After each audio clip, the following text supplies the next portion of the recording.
फिर से आप सभी का बहुत बहुत स्वागत है। आप सभी का अपना यूट्यूब चैनल आरके स्टडी पे। मैं हूँ रविंद्र कुमार। गाइज, आईओटी का लेसन नंबर 3 चल रहा था, जिसका भाग नंबर 1 हमने कंप्लीट किया था। लेसन नंबर 3 में हमारा आईओटी नेटवर्क के बारे में चल रहा था, यानी इंटरनेट ऑफ थिंग्स का नेटवर्क क्या है, कौन कौन से नेटवर्क होते हैं, उसमें कितना उसका, ये सारी चीज़ें हम लोग बात कर रहे थे फर्स्ट भाग में। आज है सेकेंड भाग। आज की इस टॉपिक में उसी से लेकर हम लोग बात करेंगे। आईओटी नेटवर्क है तो उसी से रिलेटेड बात करेंगे। तो कुछ इम्पोर्टेंट टॉपिक है, जैसे कि गेटवे क्या होता है, एनालाइज के बारे में हमने सॉफ्टवेयर इंजीनियरिंग के बारे में भी बात किया था। कुल मिलाकर उसका जो आंसर होता है वही होता है, सेम टू सेम, लेकिन लिखने का तरीका अलग हो जाएगा, क्योंकि ये आईओटी की बात करता है और वो सॉफ्टवेयर इंजीनियरिंग के। ठीक है, तो एनालाइज की तो बाद में बात करेंगे। इम्पोर्टेंट है आपका एक यहाँ पे गेटवे हो जाता है, दूसरा आपका NB-IoT यानी नैरो बैंड आईओटी क्या होता है, ये बहुत ही इम्पॉर्टेंट है। ठीक है, तो चलिए आज की इस वीडियो को स्टार्ट करते हैं। स्टार्ट करने से पहले चैनल पर नए हो तो चैनल को सब्सक्राइब कर लीजिएगा। आज की लेक्चर को चलिए स्टार्ट करते हैं। तो सबसे पहला जो हमारा पॉइंट है वो है हमारा NB-IoT यानी narrow band IoT internet of things. Narrow band internet of things क्या होता है, ध्यान से समझिएगा, तब आप इसको समझ पाएंगे और आसानी भाषा में लिख भी पाएंगे। ठीक है, नैरो बैंड जो है, इसको हम लोग बोल सकते हैं कि यह एक प्रकार का पावर वाइड एरिया टेक्निक होता है। क्या होता है? पावर, ठीक है, पावर वाइड एरिया नेटवर्क होता है। याद रखिएगा कि यह एक पावर वाइड एरिया नेटवर्क होता है, जो कि नई इंटरनेट ऑफ थिंग्स की जो व्यापक रेंज होता है उसको समझ करने के लिए विकसित किया गया होता है। और इसका मुख्य रूप से उपकरणों जो बिजली खपत होती है, ध्यान में रखिएगा, बिजली खपत जो होती है, स्पेक्ट्रम जो आती है, दक्षता और सिस्टम क्षमता में सुधार करने के लिए narrow band internet of things का यूज करते हैं। शॉर्टकट में आपने समझ लिया NB-IoT क्या होता है, ये आपसे क्वेश्चन पूछा जाएगा एग्जाम में। नैरो बैंड नाम नहीं देगा, ठीक है, तो याद रखिएगा NB का मतलब होता है नैरो बैंड आईओटी।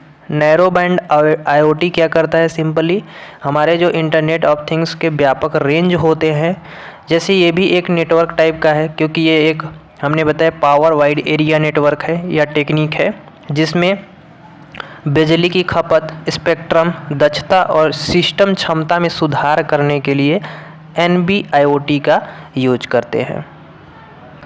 अब यदि आपको फिगर बनाना है NB-IoT का, नैरो बैंड आईओटी का, तो आप कुछ इस तरह से बनाएंगे, जहाँ पे एक आप बैटरी का सोर्स दिखाएंगे, ठीक है, दूसरी तरफ से इजी डेवलपमेंट का दिखाएंगे, डीप का दिखाएंगे, इधर सिक्योरिटी का दिखाएंगे। NB-IoT जो है सिक्योरिटी भी अच्छा प्रदान करती है। अगर हम लोग इसकी बात करें तो ये एक्सटर्नल काम कर सकता है, या फिर ये कम रेंज का जो होता है, लो पावर रेंज का जो है, उसको ऑपरेट करने में सहायक होता है। तो NB-IoT किस तरह फिगर बनेगा और ये क्या होता है आपने समझ लिया होगा। थोड़ा सा हम लोग जो हमारा आईओटी है उसका थोड़ा सा कंपोनेंट के बारे में समझते हैं। आपने देखा कि अभी जो हमारा बिजली का खपत है उसमें सुधार करने के लिए हमने NB यानी नैरो बैंड आईओटी का यूज किए हैं। ठीक है, तो जो हमारा आईओटी है वो केवल उपकरण को ही नहीं, ठीक है, जो हमारे पास उपकरण होते हैं उसको ही नहीं, वस्तु के बीच जो कनेक्टिविटी है जिससे कि लोग एक साथ जुड़ते हैं, उसको भी बदलाव कर रहा है। अब कैसे कर रहा है समझिएगा। लोग अपने बिस्तर पे सोए हैं और यहाँ पे टीवी चल रहा है, उनके पास क्या है, रिमोट है। रिमोट के माध्यम से अपना चैनल जो है उसको चेंज कर सकते हैं। बहुत सारे ऐसे चीज़ें हैं जिसको रिमोट के द्वारा एक्सेस कर ले रहे हैं। तो ये सारी जितने भी बेसिस चीज़ें होती हैं, जितने भी चीज़ें आप कर पाते हैं, ये जितने भी चीज़ें करते हैं ये आईओटी के बेस पे करते हैं, यानी इंटरनेट ऑफ थिंग के बेसिस पे करते हैं। आप सेंसर के द्वारा देखते हैं कि दरवाज़ा खुल जाता है, ठीक है, आप लिफ्ट में गए होंगे, तो ये सारी चीज़ें जो है, व्यवस्था जो है वो क्या कर रही है, आईओटी कर रही है, यानी इंटरनेट ऑफ थिंग्स कर रही है। तो कह सकते हैं हम यहाँ पे कि जो आईओटी है वो उपकरण के साथ साथ वस्तु के बीच की कनेक्टिविटी को भी बदल रहा है, और आसानी से लोग रिमोट एक्सेस कर सकते हैं या कर पा रहे हैं, और उनको रिमोट एक्सेस प्राप्त करने की अनुमति भी मिल जा रही है। तो IoT का ये फ़ायदा है।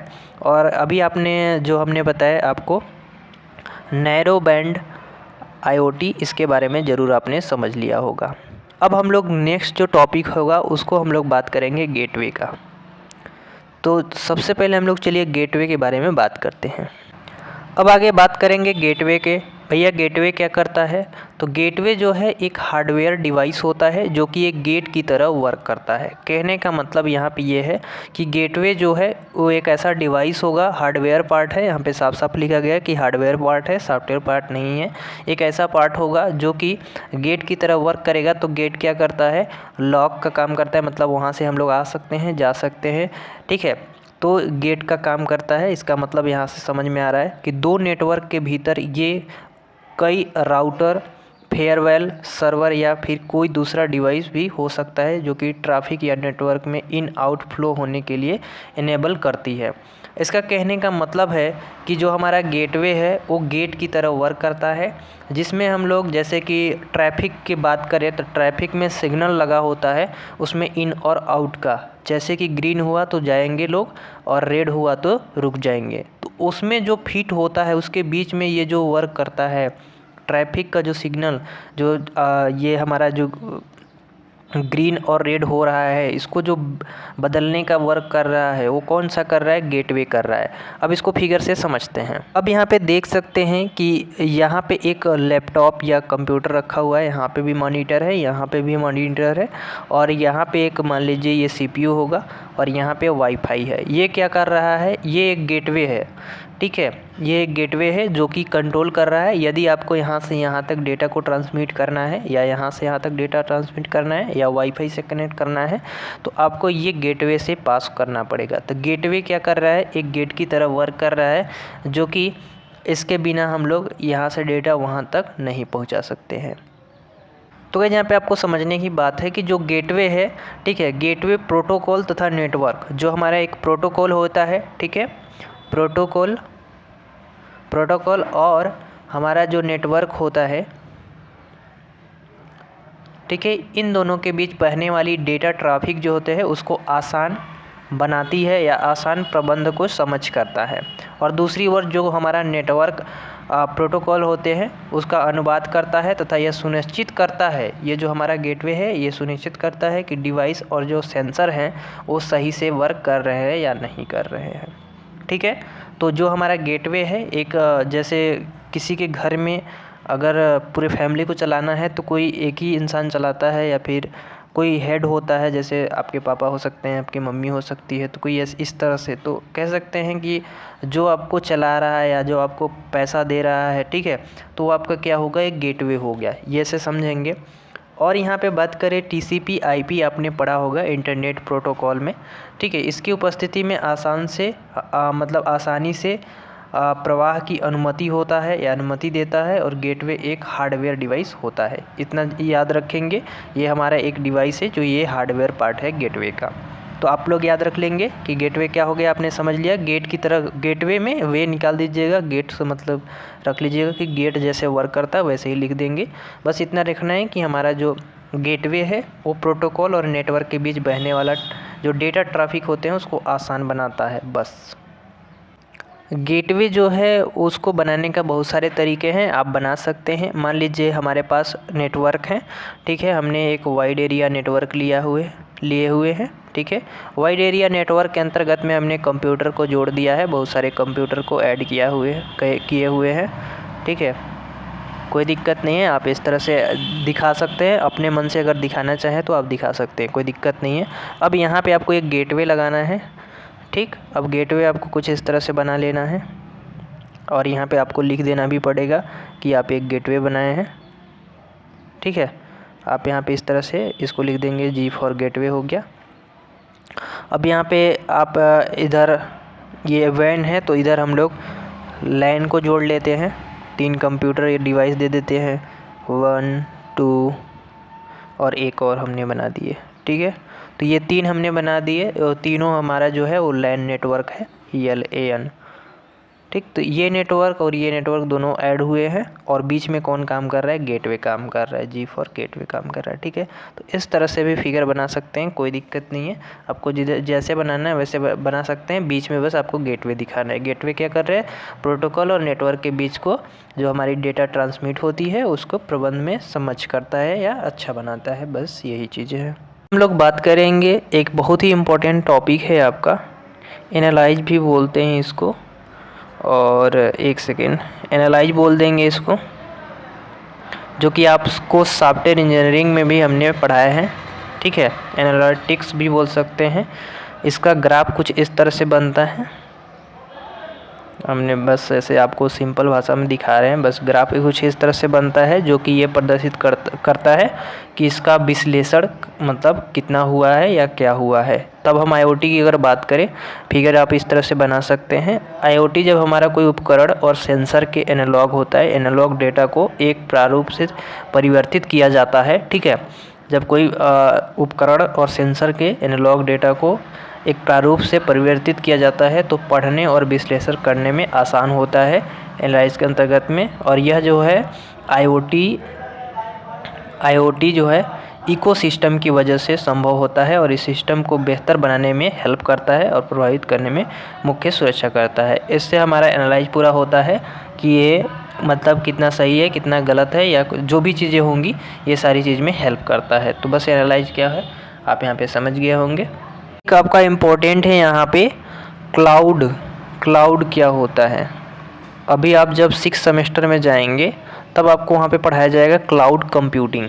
तो क्लाउड कंप्यूटिंग क्या है, वही यहाँ पे थोड़ा सा इसको परिभाषा समझना है कि क्लाउड क्या है, क्लाउड कंप्यूटिंग क्या होता है। ठीक है, क्लाउड कंप्यूटिंग, तो देखिए क्लाउड कंप्यूटिंग जो यह होता है वह होता है या वह टेक्नोलॉजी होता है जिसमें हम लोग इंटरनेट, ठीक है, क्लाउड कंप्यूटिंग में क्या होता है कि वह टेक्नोलॉजी होता है जिसमें हम लोग बोल सकते हैं इंटरनेट का इस्तेमाल करके, ठीक है, इंटरनेट का इस्तेमाल करके विभिन्न तरह के सेवाएं या सर्विस को प्रदान की जाती है। तो क्लाउड कंप्यूटिंग आपने यहाँ पे समझ लिया होगा कि हम लोग यह एक ऐसा टेक्निक होता है, टेक्नोलॉजी होता है जिसमें इंटरनेट का इस्तेमाल करके, किसका इस्तेमाल करके, इंटरनेट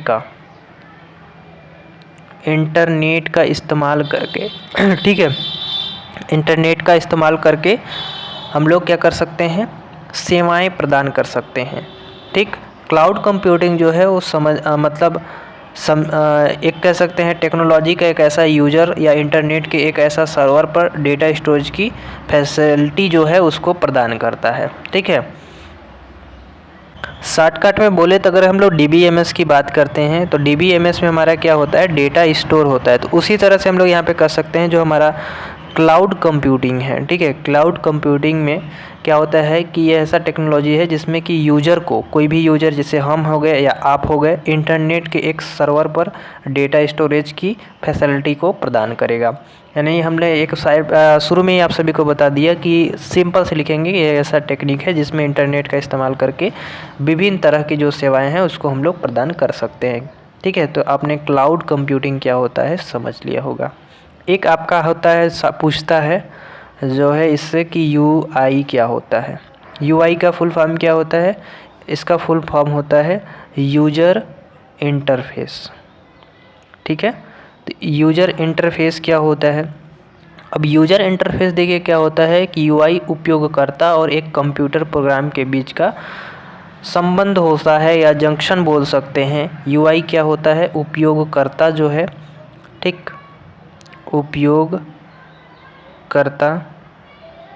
उपयोगकर्ता और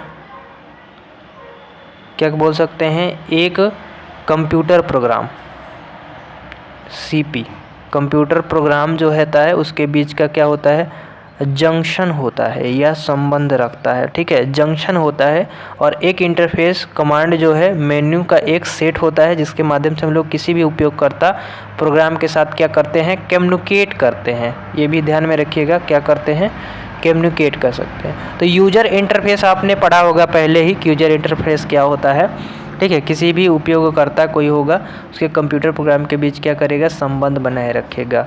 इसमें कई भी पार्ट आ जाते हैं, जैसे कि अगर अलग अलग पार्ट आते हैं, सबसे पहले अगर हम लोग बात करें तो स्टैंडर्ड की आती है, ठीक है, एंड प्रोटोकॉल की आती है, ठीक।